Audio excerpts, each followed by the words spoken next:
और महाराज साहब की भी इच्छा है कि पूरे सतारा में विकास हो, और सालों से उन्होंने काम किया। आप में से माता बहनों काफी लोग यहाँ से नहीं हैं, कई लोग बाहर से भी आए होंगे, तो नाम सुना होगा, तुम्ही ओळखता तो देन राजेंद्रला, पण हा पण तरी पण असं टीव्ही मध्ये बघितलं की असं सभामध्ये बघितलं, पण खरा अर्थ म्हणजे की त्यांची काय हिस्ट्री राहिली आहे ते तुम्हाला माहित पण नसेल।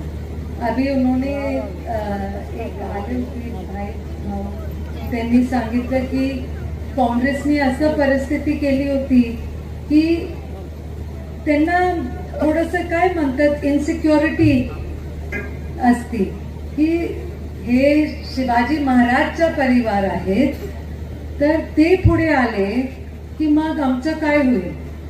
तर नेहमी त्यांना बाजूला घ्यायचं पण मागेच राहायचं, मतलब मागे ठेवायचं। माझी मराठी